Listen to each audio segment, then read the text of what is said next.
Good evening. For the first time in the 25-year history of the International Space Station, NASA has executed a medical evacuation from orbit. Just hours ago, the SpaceX Dragon capsule Endeavour splashed down off the coast of San Diego, bringing 4 astronauts home weeks ahead of schedule. Visual on Dragon. Recovery team inbound. This was not a routine return. The mission was cut short due to a serious medical condition affecting one of the crew members. NASA has remained tight-lipped about who is sick. Saying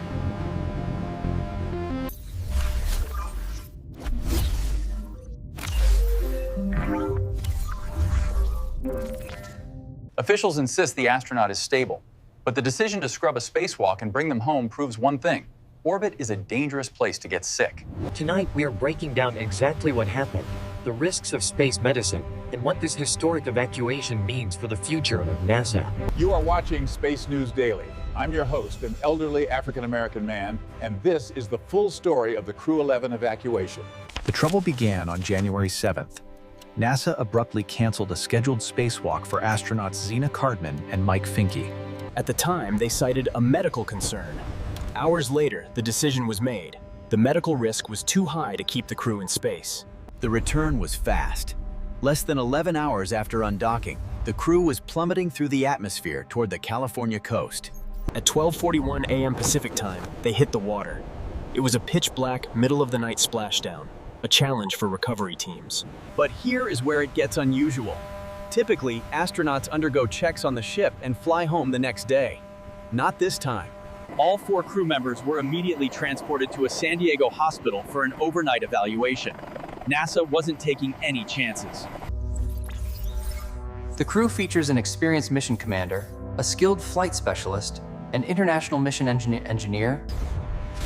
The commander is a legend in spaceflight, ranking among the most experienced astronauts of her generation. But no amount of... For one crew member on their very first mission, the journey ends sooner than expected, after months of groundbreaking research.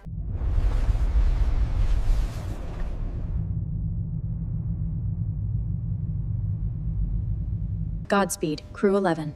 Operations will now slow to a crawl. Spacewalks are suspended. The remaining crew is in a holding pattern until replacements arrive. So what actually happened? NASA calls it a serious medical condition.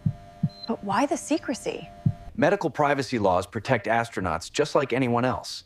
Unless the astronaut chooses to reveal it, we may never know the diagnosis. However, we know the risks of space. Kidney stones, cardiac arrhythmia, or vision problems caused by fluid shifts are top suspects.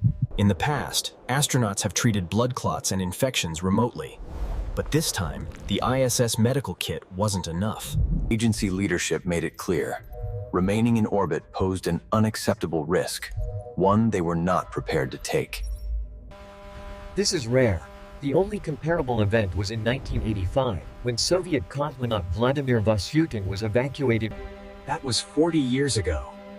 That NASA went this long without a medical evacuation is a statistical miracle.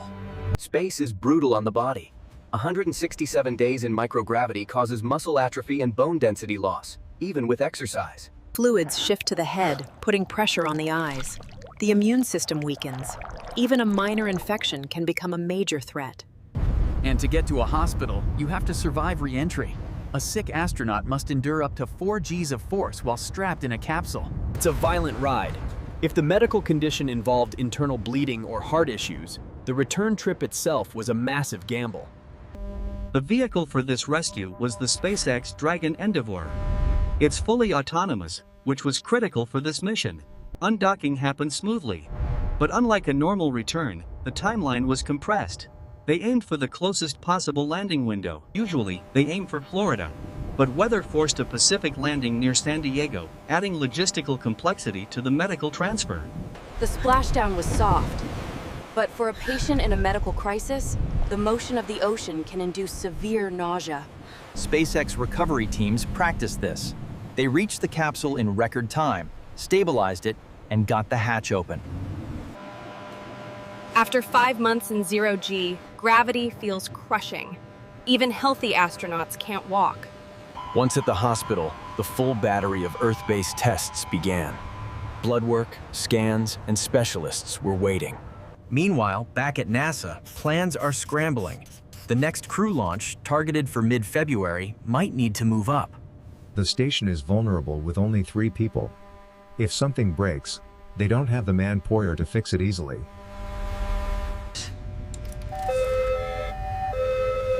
This event proves the fragility of ever-present space.